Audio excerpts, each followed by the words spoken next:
जय श्री ओम नमः सिद्धेभ्यः। एस सुरासुरमणु सिन्धवन्दिदं धोदधादिकं मलं प्रणमामि वड्ढमानं तीर्थं धम्मस्कातारं शेषे पुण्यतीर्थैः ससौवसिद्धे विशुद्धस्वभावे समणे अणानदंसं चरित तव वीर्यायारि ते सौवे समगं पतेगमेव पतेगं वन्दामि अवट्टन्ते अर्हन्ते मानुषे खेते किच्चारिहन्ताणं सिद्धाणं तैणमो गणहराणम् अज्जावैवगाणं साहूढं चैव सौवेशिं तेसिं विशुद्धदंसं प्राणपहाणासमं समासिज्य ओवसंपयामि सम्मं जतोणिवाण संपत्ति। प्रवचन सार परमागम चरणानी योग चूलिका महाधिकार गाथा 258 पृष्ठ 496। यदि ते विषय कसाया पावती परुविदावसथेषु कीयते तप्पडिबद्धा पुरिसाणि थारगा होन्ति।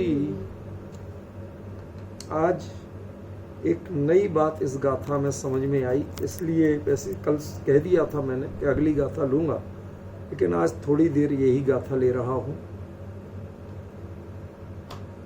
यह गाथा है क्या, यह प्रकरण है क्या, थोड़ा सा ये विचार कर।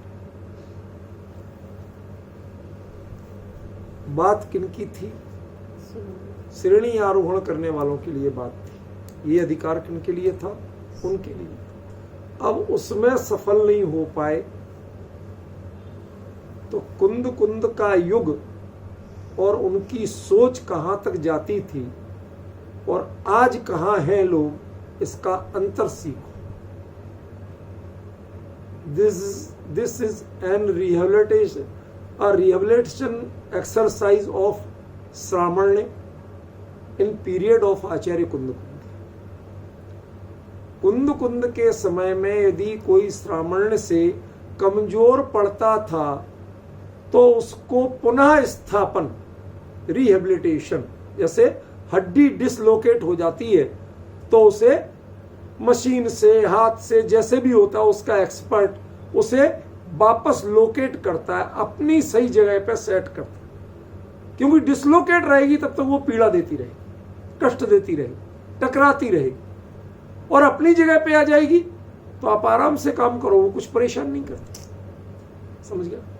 तो आपके लिए सारी पीड़ा कब तक है कि जब तक आपका श्रामण्य डिसलोकेट हो गया, वो चाहिए परमार्थ में और वह बाहर में अटक गया, उसकी सुई अटक के रह गई, नहीं जा रही। तो आचार्य ने आज क्या नहीं करना पड़ता और पहले क्या करना पड़ता था। यदि किसी ऐसे जीव को इतना कह दिया कि अरे भले आदमी कह दिया, मुनिराज नहीं कहा, बुरा भी नहीं कहा, बाकायदा भले आदमी कहा। यदि तुम्हारा उपयोग परमार्थ से बाहर इन देहाश्रित क्रियाओं और संयोगाश्रित क्रियाओं में स्थित है तो तुम भ्रम में हो कि तुम धर्म कर रहे हो, कुछ साधना कर रहे हो, तुम भ्रम में हो। ये परिणाम तो विषय कषाय रूप है, और जिसके विषय कषाय रूप परिणाम होते हैं वो पापात्मा होता है। मुनि धर्म में वो धर्मात्मा पुण्यात्मा नहीं होता। ग्रस्त यदि संयोगाश्रित या देहाश्रित कार्यों में उपयोग रमाए तो फिर भी पुण्यात्मा कहलाएगा, लेकिन मुनिराज यदि देहाश्रित संयोगाश्रित में उपयोग रमाए तो वो पापात्मा है। अरे ये भेद क्यों? बहुत जरूरी है।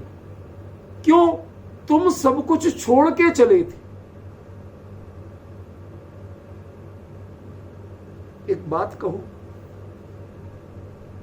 कोई मुनिराज किसी सेठ के यहां इसलिए आहार लेने के लिए उन्होंने तय कर लिया कि उसके यहां सारे जो बर्तन है, कटलरी है, वो सोने की होती है।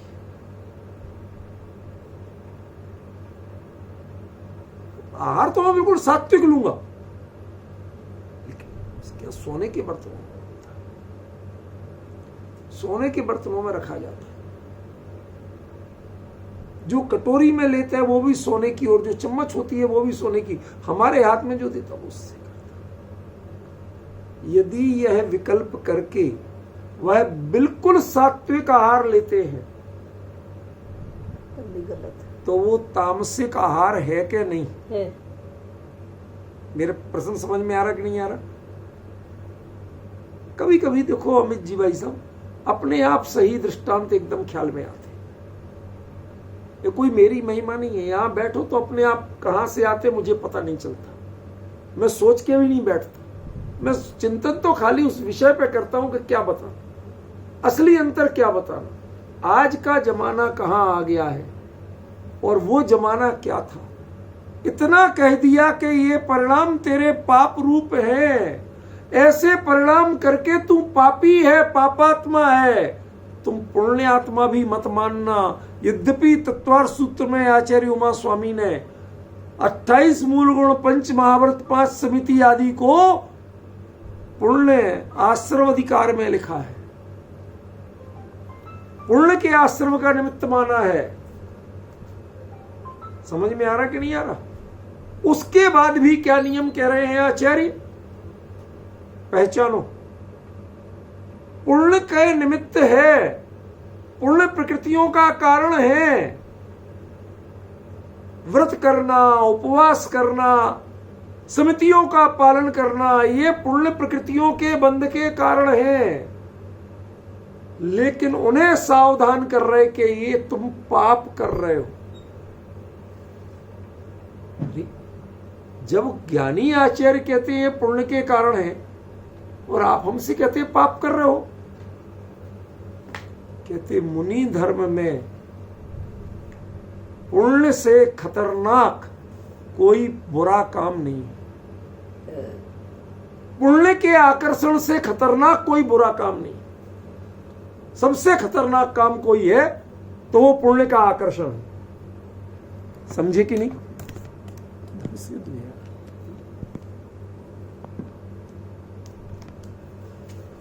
पॉइंट समझ में आ रहा? क्यों? क्योंकि पुण्य का फल क्या होगा? वो पुण्य फलारंता भूल जाइए। वो वीतरागता की अवस्था में जो पुण्य फलता है उसको पुण्य फलारंता कहा है। राग की अवस्था में जो पुण्य फलता है वो 99% पाप के रूप में परिणमित होता है। उसके उदय में परिणाम जो होते हैं वो पाप के होते हैं, पुण्य के नहीं होते। विषय भोग के परिणाम होते हैं, संयम और त्याग के भी परिणाम नहीं होते। ख्याल में? इसलिए उनको सावधान किया कि ये तुम्हें बहुत खतरनाक है। आकर्षण दिखेगा तुम्हें पुण्य का, आकर्षण दिखेगा तुम्हें स्वर्ग का, लेकिन वास्तव में जाओगे कहां? तहते चैथावर्त न धरे। यह बहुत खतरनाक है। बेहतर है कि अभी तुम अपने आप को पापी मान लो। किसको कह रहे हैं? ये रिहेबिलिटेशन एक्सरसाइज है भाई साहब। आपकी हड्डी को वापस जो डिसलोकेट हो गई ना, आपका उपयोग अपने गैग से जो डिसलोकेट हो गया ना, उसे वापस उसी लोकेशन में ला रहे। ये तुम पापी हो गए हो, तुम विषय कसाय कर रहे हो। अरे मुनिराज 5 महाव्रत का पालन करते, 5 समिति का पालन करते, बाकायदा पूरी उसकी शुद्धि का ध्यान रखते, तुम उन्हें विषय कसाय कहते हो। कहते यही तो गड़बड़ी है कि तुम उनका ध्यान रखते हो। वो तुम्हें पले तो हमें बहुत खुशी हो, तुम्हें उनका ध्यान रखना पड़ रहा है, यही खराबी।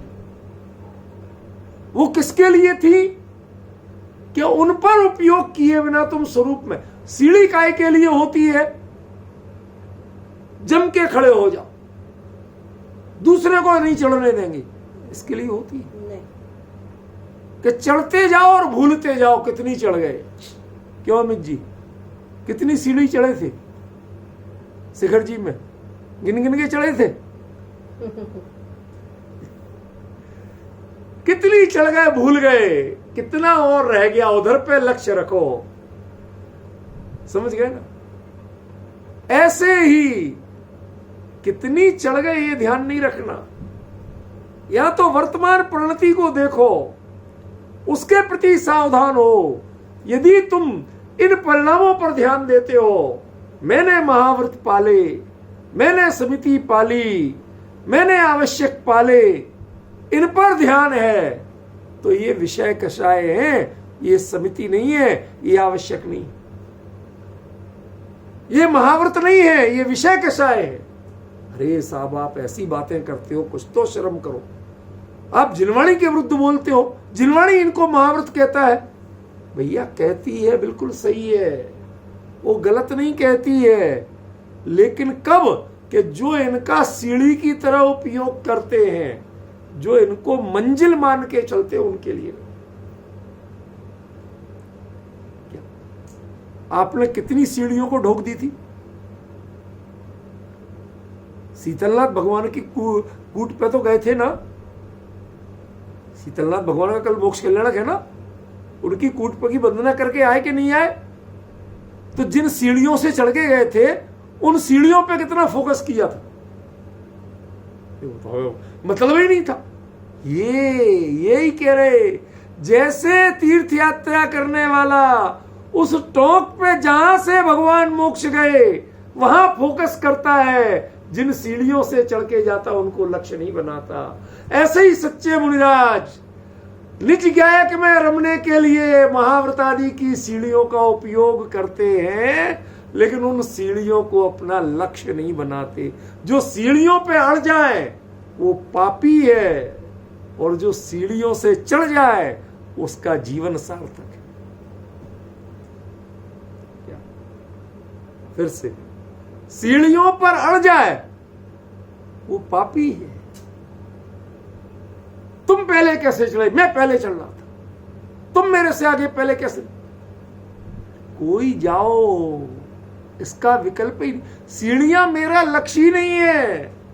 तुमने कितनी चढ़नी, मैं कितना चढ़ा हूं, ये लक्ष्य नहीं है। मेरा लक्ष्य तो जहां से प्रभु सिद्ध हुए वहां की वंदना करना मेरा लक्ष्य है। आगे या पीछे पहुंचना, किसको धक्के देना, किससे आगे बढ़ना, कोई किसी से कंपटीशन नहीं है। मेरा कंपटीशन तो मेरे परिणामों से। ऐसा जो उस लक्ष्य की ओर केंद्रित रहता है तो उसकी सीढ़ियां चढ़ी जाती है, वो बढ़ता है। लेकिन जो सीढ़ियों पर अड़ता है वो पापी है। ये महाव्रत आदि सीढ़ियां हैं, लेकिन अटकने की नहीं है, भटकने की नहीं है। चढ़ो इन पर इन्हें अपनाओ नहीं, इनको अपना लक्ष्य नहीं मानो।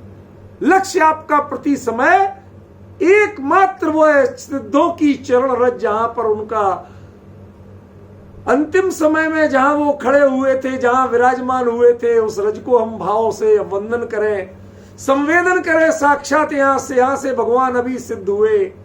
आप अभी यहां बैठे बैठे जिन भावों से सम्यक शिखर की वंदना कर सकते हो, शायद जाओ तो उतनी नहीं कर पाए। ख्याल में है? ये जैसे आपके इन परिणामों की कीमत है, ऐसे ही मुनिराज जब महाव्रत समिति और आवश्यक आदि का पालन करते हुए भी सीढ़ी की तरह चढ़ते जाते हैं, उनमें अटकते नहीं हैं, उनको देखते नहीं हैं, उनका विकल्प नहीं करते हैं, तब तो वो बढ़ते हैं, तब तो चढ़ते हैं। और जो अड़ गए वो पापी। ये कह रहे हैं आचार्य। ये है उनका रिहेबिलिटेशन। तुम पापी हो। क्यों? क्योंकि जो सीढ़ियां थी तुमने उनको लक्ष्य बना लिया, तुमने सीढ़ियों को सिद्ध क्षेत्र मान लिया। ये सिद्ध क्षेत्र की सीढ़ियां हैं, लेकिन ये सिद्ध क्षेत्र नहीं। मुनि धर्म में आवश्यक आदि होते हैं, सीढ़ियां हैं, लेकिन वो मुनि धर्म का लक्ष्य नहीं होते। ख्याल में आए? लक्ष्य नहीं होते हैं। यदि तुमने लक्ष्य बनाया, तुम्हारा सबसे बड़ा अपराध क्या था, सबसे बड़ा पाप क्या किया तुमने, कि तुमने इनको लक्ष्य बनाया। तुम इनके पे चढ़ते जाते, कोई ऐतराज नहीं था, तो तुम इनमें अटक गए। ऐतराज की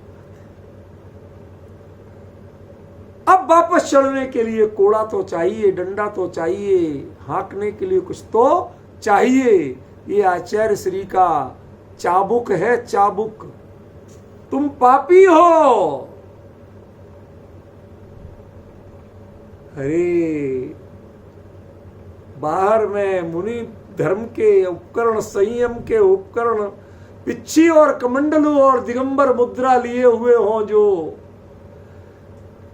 लुंचित केस, कोई श्रृंगार नहीं, कोई परिग्रह नहीं, अत्यंत वैराग्य की मूर्ति जो हो, उनको कोई इतना चाबुक मार दे कि तुम पापी हो, तत्काल वो उस पाप को छोड़ देते हैं। अगली गाथा शुरू होती है, ओरद पावो पुरुष। समझ रहे हो आप? अभी यही चलेगी, वहां तक पहुंचना है, लेकिन लिंक बता रहा हूं। ये चाबुक पड़ा, एक बार उनको पापी कह दिया, वो पाप से छूट गए। आज सारे जीवन कहते रहो, किसी के परिणामों में फर्क नहीं पड़ा। ये कुंद कुंद के काल, इन 2000 साल में गंगा जमुना में कितना पानी बह गया भाई साहब, कितना प्रदूषण बढ़ गया वैचारिक, इसकी कल्पना करो। ज्ञानी गुरु उस समय इतना कह देते थे, भाई तुम कहां साधनों में अटक गए। साधनों में अटकना, इसका नाम साधना नहीं है, ये साधन है, ये साधना नहीं है। वास्तव में परमार्थ का ज्ञान, परमार्थ की प्रतीति, परमार्थ की अनुभूति, साधना तो वो है। ये तो साधन थे, तुम साधन को ही पकड़ के बैठ गए, तुम पापी हो। ये चाबुक है, ये डंडा है, हंटर है। समझ में आया? जब घोड़ा अड़ जाता है तो चाबुक चलाना पड़ती है। उपयोग मोक्ष मार्ग में बढ़ने की जगह साधनों में अड़ जाता है, साधना में चढ़ने की जगह साधनों में अड़ जाता है, तो उसे चाबुक चलाना पड़ती है, रिहेबिलिटेशन की एक्सरसाइज कराना पड़ती है। तुम पापी हो। ये करुणा है भाई साहब, ये गाली नहीं है, ये ज्ञानियों की करुणा है। अमित जी भाई साहब क्या है, अमित जी हमें बताते थे, पिताजी ऐसा कहते थे, अरे तू नालायक है, अभी तक बेटी के चिंता नहीं करता है। मैं ऑफिस से आया, घर में उसके बैग नहीं रख पाया, तुझे कुछ होश भी है? आज की याद करते हैं कि उनकी कितनी करुणा थी। वो कभी डांट नहीं लगी, कभी ये नहीं कहा पिताजी आके पानी तो पीने देते कम से कम, आते ही आप टोकने लगे। अंतर समझ रहे? जो पात्र जीव होते हैं उनको पिता की डांट करुणा लगती है, प्रताड़ना नहीं लगती। ऐसे ही जो पात्र जीव होगा, जिसका पुनरुत्थान होना होगा, उसे ज्ञानी कहे, अरे तू तो साधनों का अवलंबन करने लगा, तू तो पापी हो गया। ऐसा पापी कहने का अर्थ, अरे मेरे ज्ञानी गुरु ने मुझे पापी कह दिया, तत्काल उसको छोड़ करके उपरत पावो पुरुषो हो जाता। ये पात्रता तो चाहिए भाई साहब। यहां तो आज खुल्लम खुल्ला कहो कि भाई ज्ञानी कहते हैं ऐसे प्रणाम करोगे तो तुम नरक जाओगे। सच्ची कह रहा हूं, नाम नहीं बताऊंगा। तो वो बोले कि तो हम भी जानते हैं नरक जाएंगे, अब जब नरक का बंद कर ही लिया है, जाना ही है, तो यहाँ तो जो कुछ कर सकते सब कर ले, यहाँ मौज। सच में मेरे को ये उत्तर दिया गया, आमने सामने की बात, नाम नहीं बताऊंगा। ये है 2000 साल का अंतर, 2000 साल का वैचारिक प्रदूषण। कुंद कुंद के काल में किसी को तुम 28 मूल गुण का पालन करते हो, लेकिन साधनों के पे अटके पड़े हो, साधना नहीं कर पा रहे हो। साधनों का अवलंबन लेना था, लेकिन सीढ़ियों को नहीं चढ़ना था। सीढ़ियां वहीं रहती हैं, चढ़ना तो आपको था। आप सीढ़ियां पकड़ के बैठ गए। पापी हो तुम, मूर्ख हो, अज्ञानी हो, ऐसा कह दे और इसमें करुणा झलके ज्ञानी गुरु की। धन्य हो गुरुदेव, आपने ऐसा कहा तो सही। आप जैसे गुरु यदि समझाने वाले नहीं मिलते, टोकने वाले नहीं मिलते, तो हम तो यहीं अटक के रह जाते, पापों में, विषय कसाय में अटक के रह जाते। इतना कहा गुरु ने और उसके रिहेबिलिटेशन एक्सरसाइज पूरी हो गई। आज किसी को कह के देख लो, आपकी सुपारी दिलवा देंगे। समझ में आ रहा कि नहीं आ रहा? जब मैं मुनि धर्म की पुस्तक लिख रहा था, ये हर दूसरे रोज मेरे को कहती थी, हर दूसरे रोज, तुम ऐसे ऐसे लिखते हो, ऐसे ऐसे लिखते हो, लोग पीछे पड़ जाएंगे, गुंडे छोड़ देंगे तुम्हारे ऊपर। जो होना होगा होगा भाई। मैं जिनवाणी की बात लिख रहा हूं, किसी के विरोध के लिए नहीं लिख रहा। हमारी जिनवाणी में मुनि धर्म का स्वरूप क्या कहा, मैं तो उसकी चर्चा कर रहा हूं। लेकिन जो कुछ कर चुका चर्चा, तो मैंने उस समय भी कहा था कि वो पूर्वार्ध है। यह सत्य है कि जिस दिन उसका उत्तरार्ध इस चरणान योग चूलिका के आधार पर लिखा जाएगा, शायद मुनि धर्म की कोई पुस्तक, कोई अध्याय वैसा नहीं बना। ये ऐसा आचार्य कुंद ने लिखा। मैं तो खाली उसे आज की हिंदी में शब्दांकित करूंगा। ख्याल में क्या कहते हैं, कितनी करुणा। ज्ञानी गुरु ने पापी कह दिया और शिष्य तत्काल सुधर के पाप से रहित हो। ज्ञानी का डांटना, जो जिसे आप कषाय कहते हो, जिसे कठोर शब्द कहते हो, वह वात्सल्य के रूप में परिणमित हो जाता है।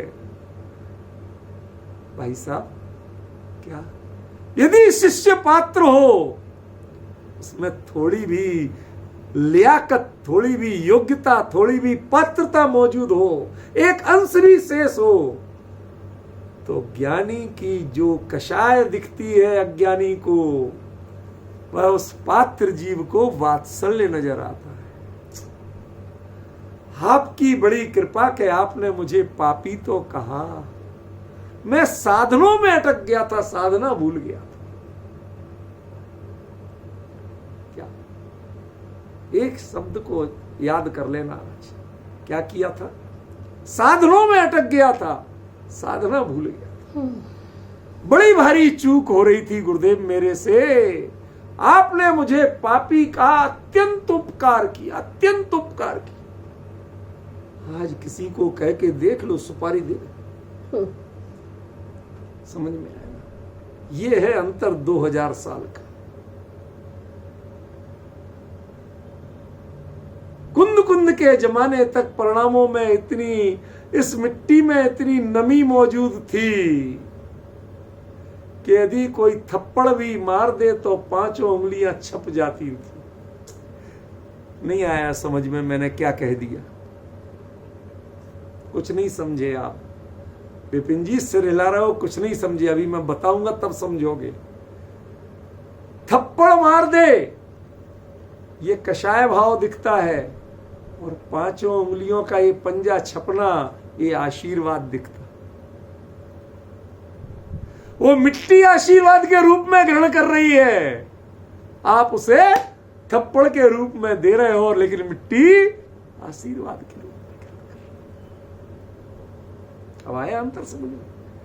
इसलिए मैंने कहा था आप कुछ नहीं समझे, क्षमा करना। आप लोगों को ऐसे कह देता हूं, उसके पीछे उद्देश्य आपके अपमान का नहीं होता, मैं कहीं और ध्यान दिलाना चाहता हूं। आप कहां देख रहे हैं वो मुझे पता है, जो नहीं देख रहे हैं वहां दिखाने के लिए कहता हूं।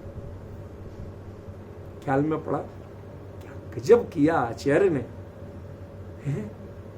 मैंने आज अगली गाथा पढ़ना चाहिए, मैंने अरे ये पिछली गाथा तो अभी पूरी ही नहीं हुई, यद्यपि हो गई थी, लेकिन अगली गाथा से जुड़ने के लिए जो बीच में ब्रिज चाहिए था, पिछली गाथा से अगली गाथा शुरू होना चाहिए, वो अर्थ तो मैंने किए ही नहीं। पिछली गाथा लायक अर्थ कर दिया था, लेकिन पिछली गाथा से अगली गाथा के तारतम्य में जुड़े ये अर्थ तो मैंने किए ही नहीं था। मैं वापस आ गया उसी गाथा।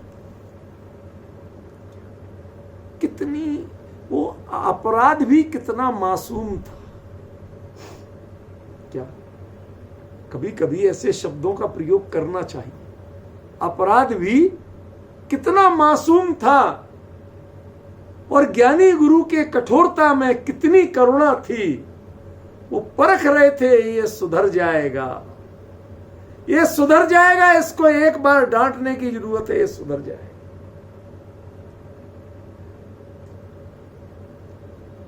एक बार की सही घटना बता।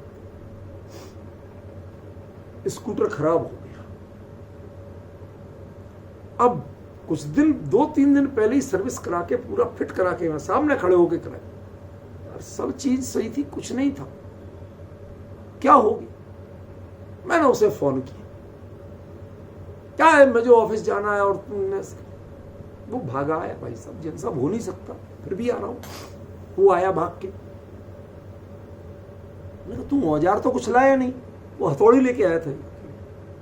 कुछ नहीं लाया, ना पैंच कास, ना कोई रिंच पाना, कुछ नहीं, एक हथौड़ी। क्यों? होता है कभी कभी कोई पुर्जा हमें खोल के नहीं देखना, वो अटक गया होगा, एक पड़ेगा वो चल पड़ेगा। और उसने कुछ नहीं किया, उसका कवर हटाया, एक जगह जोर से मारा हथौड़ा, बिल्कुल तुरंत स्टार्ट। होता है, ऐसा भी होता है।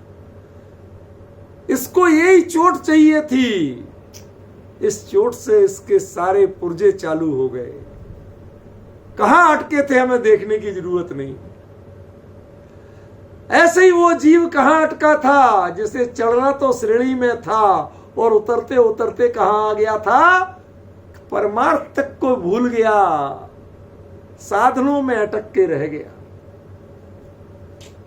उसको आचार्य ने एक हथौड़ा लगाया। तू विषय कषाय में अटका हुआ है, तू पापी है। आज किसी को कह दो कि 28 मूल गुणों की साधना ये विषय कषाय है और 28 मूल गुणों का पालन करने वाला पापी, इतने पढ़े कि आपको केस लॉन्च भी नहीं करना पड़े। समझ गए ना? ऐसी स्थिति, ये है 2000 साल का अंतर। 2000 साल पहले ऐसा कहते थे, अगले ही क्षण वह पुरुष पाप से रहित हो जाता था, पाप से उपरत हो जाता था, तुरंत परमार्थ की ओर, साधना की ओर बढ़ जाता था, साधनों का मोह छोड़ देता था। और आज वह उस हथौड़े को पकड़ के तुम्हारा सिर फोड़ने को तैयार होता है। यह है 2000 साल का अंतर। आज इसलिए कुंद कुंद स्मरणीय है कि प्रभु आज हम आपके ही वचन सुनना चाहते हैं, आज के लोगों के वचन नहीं सुनना चाहते। क्यों? क्योंकि आपके वचनों में आपका युग झलकता है, आपके युग की पात्रता झलकती है। आपके वचन किसके लिए अनुकूल हैं?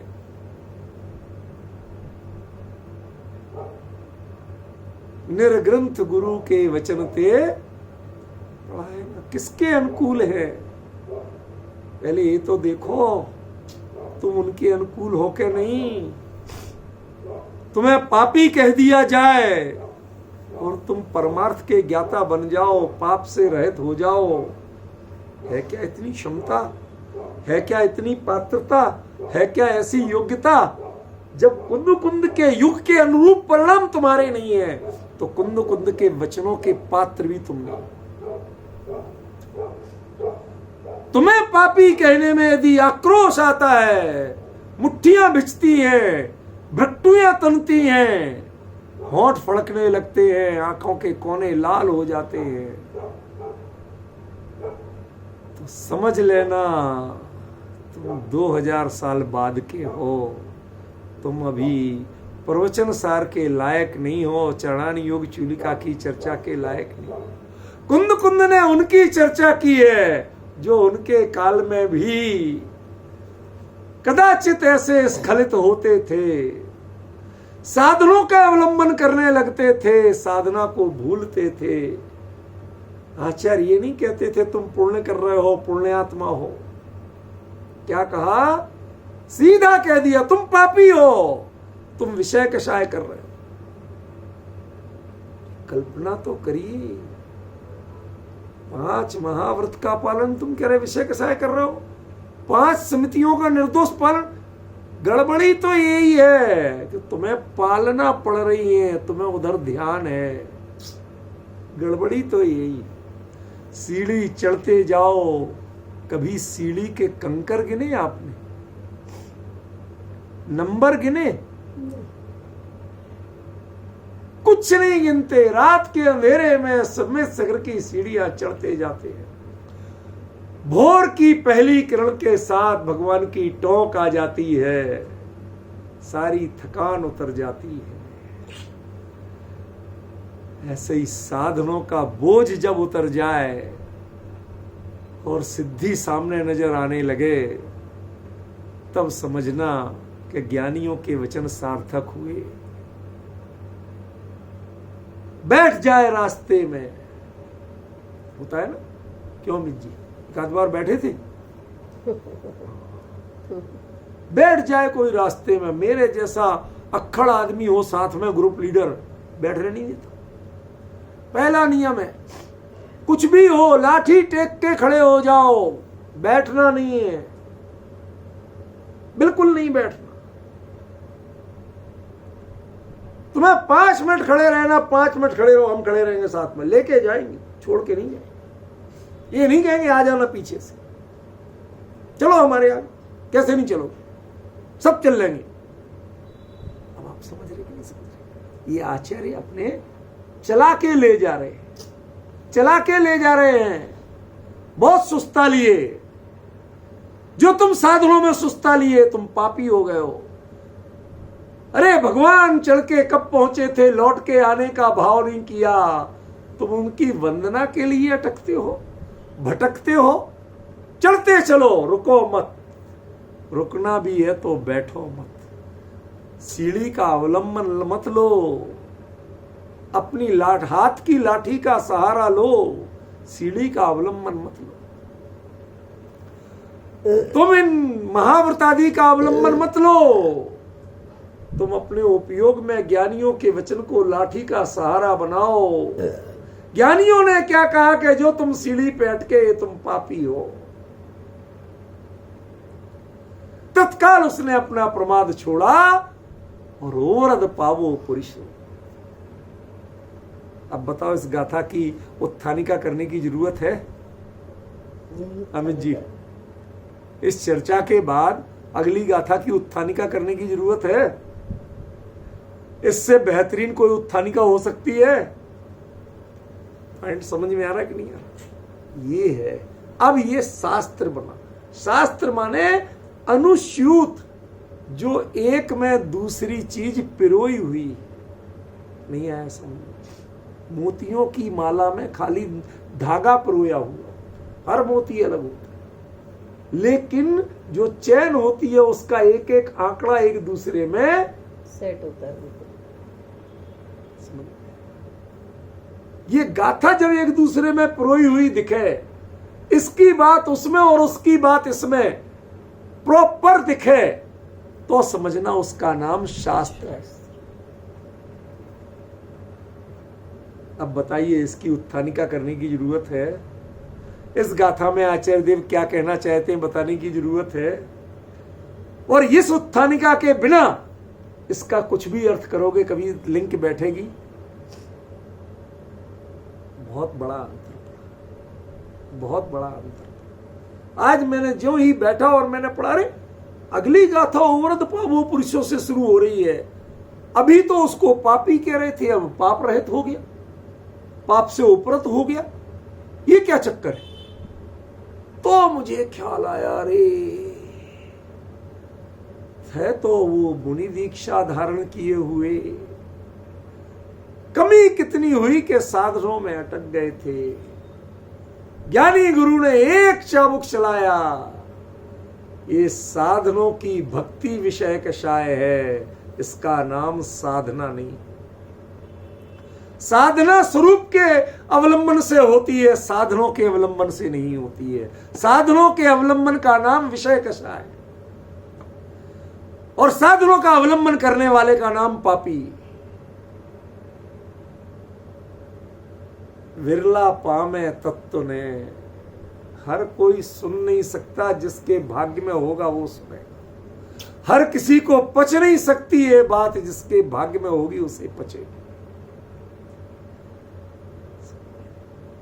क्या साधनों का अवलंबन नहीं करना। साधन आएंगे लेकिन आपको साधना में बढ़ना है, साधनों में नहीं बढ़ना। साधनों का विकल्प नहीं करना है, उपयोग साधना पर। तो साधनों में अटका था, ये सबसे बड़ा अपराध था तेरा। ये मुनि धर्म में सबसे बड़ा अपराध है। मुझे एक खोटा दृष्टांत ख्याल में आ रहा है, आप लोग यदि अनुमति दे तो दे दो। है खोटा, अच्छा नहीं, लेकिन मर्म सही, मर्म कभी खोटा नहीं। एक आपने सबने सुना हो, मैं कोई नया नहीं दे रहा हूं, लेकिन उसका मर्म बड़ा सटीक है। एक लड़की से उसका मैनेजर बोला कि तुम मशीन पे काम करती हो, टाइट कपड़े पहन के आती हो, थोड़े ढीले पहन के आओ। नहीं, तुम ढीले कपड़े पहन के आती हो, थोड़े टाइट पहन के आओ, कहीं तुम्हारा फंस गया कपड़ा मशीन में तो जान जा सकती है। तो वो बोली कि मैनेजर साहब कहे तो आप ठीक रहे हो, लेकिन मैं टाइट पहन के आऊंगी तो दूसरों की जान जाएगी। मैंने इसीलिए पहले क्षमा मांग ली थी। समझ में क्या कहना चाहते?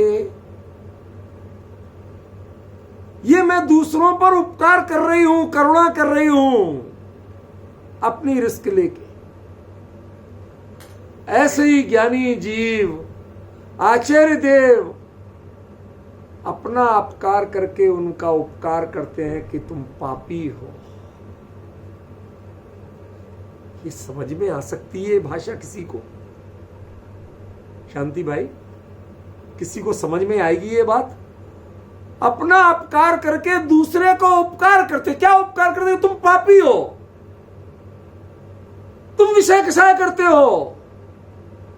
और कर क्या रहे थे?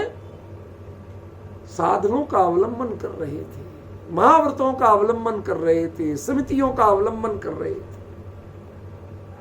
कहती यही तो अपराध था। जो पलना थी उनको तुम पाल रहे थे, जिनसे चल के जाना था, चढ़ के जाना था, उन पर तुम अटक रहे थे। यही तो अपराध था।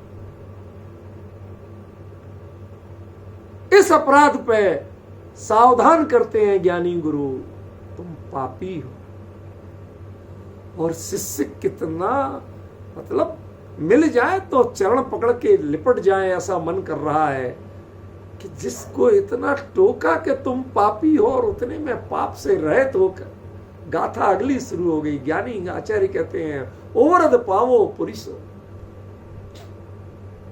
क्या चमत्कार हुआ, आप विचार कर रहे हैं जरा?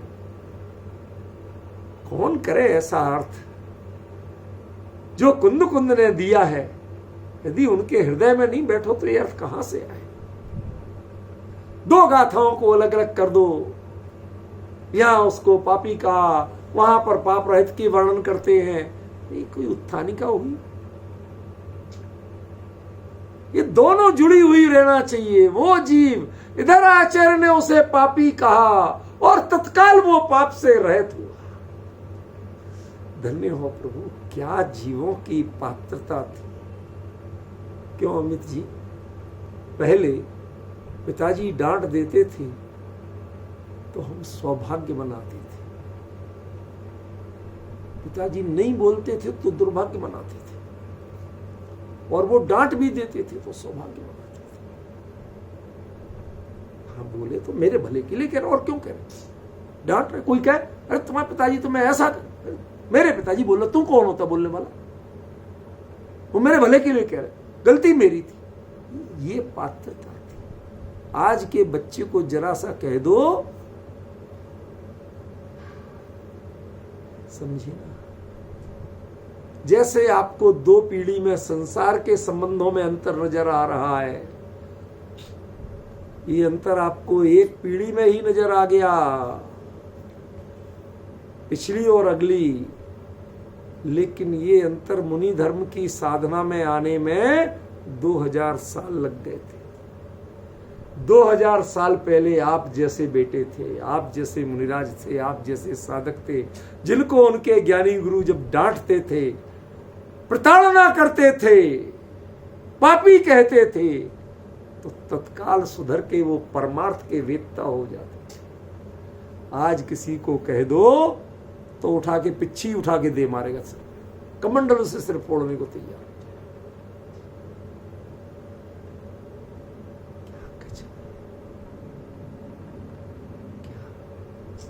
आजकल लोग कहते मेरा चेला। Do you know about the mean of चेला? किसे कहते हैं चेला? चेल माने वस्त्र।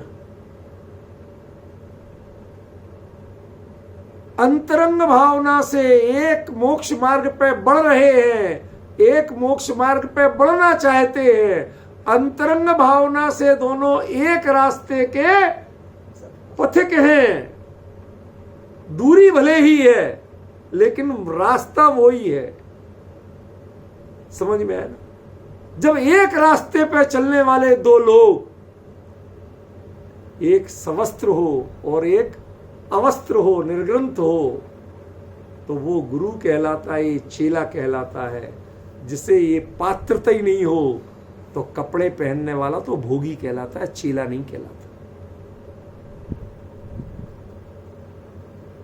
आज एक चेला बनके तो दिखाए।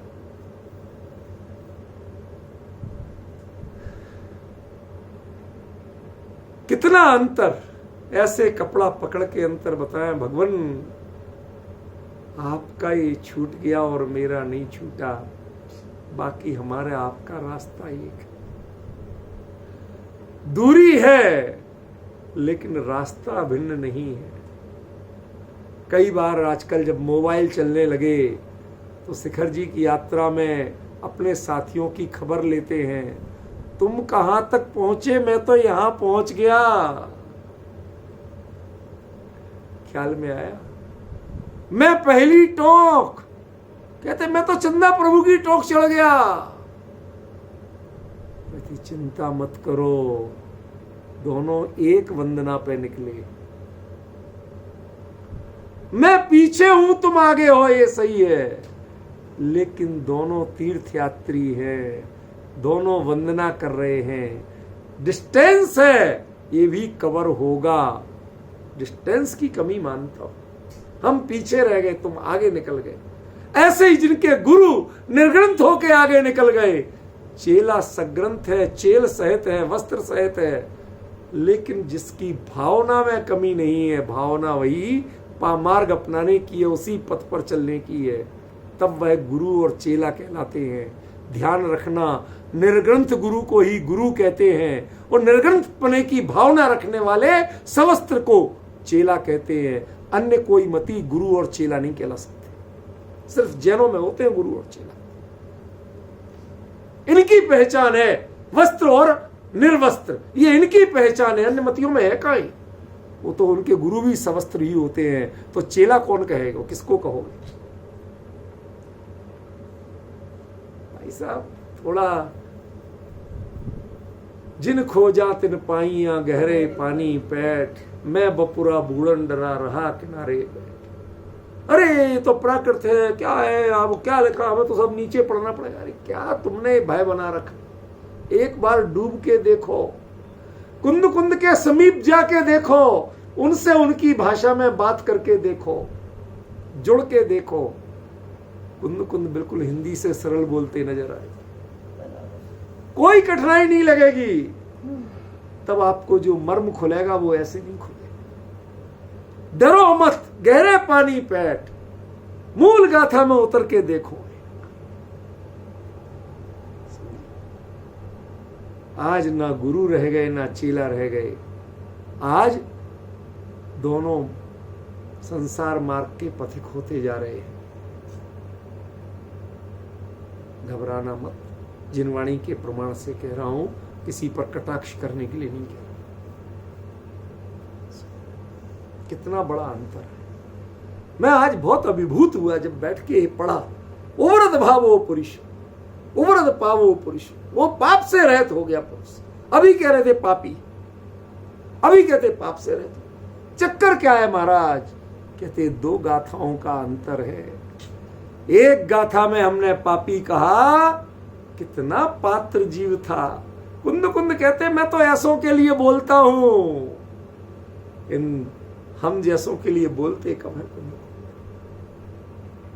कुंद कुंद को सुनना है, पढ़ना है, समझना है तो पहले यहाँ की पात्रता बदलना पड़ेगी, इधर की सारी सोच बदलना पड़ेगी, तब कुंद कुंद समझ में आएंगे, तब कुंद कुंद की बात समझ में आएगी, तब कुंद कुंद आपको आमने सामने नजर आएंगे। आज बहुत दूरी बना रखी हमने कुंद कुंद से, आज तक हमारी नजदीकी नहीं बन पाई कुंद कुंद से। सारे जीवन नाम लेते हैं कुंद कुंद का, जय जयकार करते हैं, मंगलाचरण में नाम लेते हैं, बारंबार गीत गाते हैं। भाई साहब ज्यादा जो कस्में देते हैं ना, उनसे बच के रहना।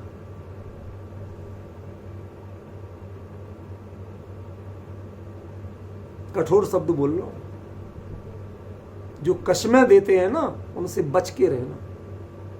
हिंदी की एक लेखिका हुई है महादेवी वर्मा, उन्होंने शायद कहीं लिखा है, लंबे घूंघट वाली से बचना, जो जितनी लाज दिखाती है वो चरित्र उतना अच्छा होगा, शील उतना अच्छा होगा, इसकी गारंटी नहीं। वो उतना ज्यादा आकर्षित करना चाहती है आपको, इसलिए आप इस पे मत जाना, इस पे मत रीझना कि लोग क्या कह रहे हैं। ज्ञानियों का मर्म जानना है तो ज्ञानियों के हृदय में बैठ के देखो,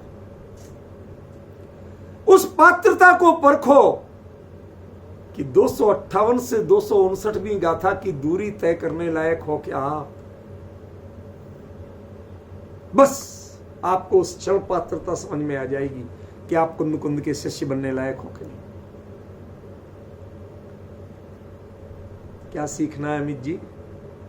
आपको कोई पापी कहे, अरे तुम विषय कसाय में पड़े हुए हो, पापी हो, और इतना सुनते ही अंदर में परिणाम विभोर हो जाए, पाप से विरत होके परमार्थ की प्रतीति अनुभूति करते हुए, तब अगले ही क्षण ज्ञानी कहने लगे, ओवरद पावो पुरुषो, ये है मेरा चेला, तो जिसको एक बार पापी कहा और अगले क्षण में पाप रहित हो गया।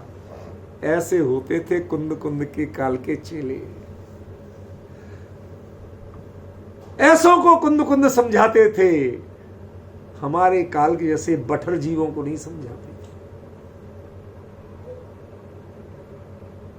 आपको पता है आशाधर सूरी ने लिखा है, पंडितई भ्रष्टाचारित्रई बठरैश्च तपोधनई शासनम जिन चंद्रस्य मलिनीकृतम। ये जिनेंद्र भगवान का जो शासन था, मोक्ष का मार्ग था, इसको मलिन किसने किया? पंडितई भ्रष्ट चारित्रई, ऐसे पंडित जिन्होंने चरित्र से भ्रष्ट थे। निर्माल्य का सेवन करें, राजनीति करें, तिकड़मबाजी करें, 24 घंटे धर्म की संस्था के नाम पर धंधा करते हो, परिग्रह की चिंता करते हो, 24 घंटे परिग्रहानंदी रौद्र ध्यान में लगे रहे। पंडितई भ्रष्ट चारित्रई बठरईश्च तपोधनई, बाहर में मुद्रा तो निर्ग्रंथ है लेकिन सीजते नहीं। बटर माने सीजते नहीं है। उनको देख करके दूसरों के परिणाम तो वैराग्य युक्त हो जाए, लेकिन उनका अपना चित्त वैराग्य युक्त नहीं। शासनम जिनचंद्र से, इन दोनों ने मिलकर जिनेंद्र भगवान का शासन वो मैला कर दिया। ये मैं नहीं कह रहा हूं, आशाधर सूरी अनगार धर्मामृत, समझ में आ रहा है। जब 1000 साल पहले ये स्थिति हो गई थी, ऐसा कहना पड़ा उन्हें, तो आज की स्थिति क्या होगी? कुंद से 1000 साल ही तो हुए थे आशाधर सूरी को। उनको जब इतना अंतर आ गया था, उनको इतना कहना पड़ा, तो आज की तो गाथा ही कहने लायक नहीं बची है। मैं तो आपको सिर्फ यहां फोकस कराना चाहता हूं कि इस गाथा से उस गाथा तक पहुंचना चाहिए कि नहीं। पढ़ने और सुनने, उसकी चर्चा करने को तैयार हो क्या? हो तो ध्यान रखना, आज अपने हृदय पे हाथ रख के तय कर लेना कि कोई तुम्हें पापी कहे तो तुम उसे परम वात्सल्य की मूर्ति मानना, करुणा की मूर्ति मानना। धन्य हूं मैं कि हे गुरुदेव आपने मुझे पापी कहा। हाँ, यही है इसकी उत्थान का। और उसके बाद सुन के चैन से बैठ नहीं आना, तत्काल वो पुरुषार्थ करना कि अगले क्षण गुरुदेव खुद कहें ओरद पावो पुरुषो, ये तो सुधर गया भाई।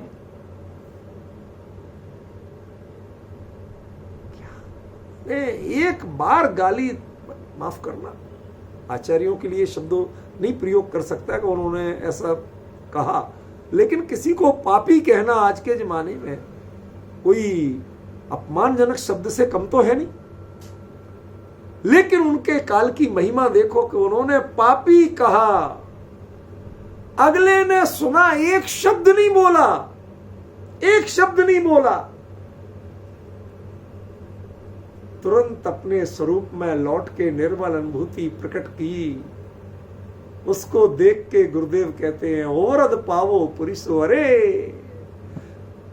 मेरा कठोर शब्द कहना सार्थक हो गया, ये जीव तो पाप से उपरत हो गया। समझ में आ रहा है क्या कह रहा हूं? इन दो गाथाओं की दूरी पार करना आसान खेल नहीं है अमित जी। जो इसके मर्म को समझे तो अगली गाथा पढ़ी जाए, वरना गाथा की पूर्ति करना हो तो पढ़ लो।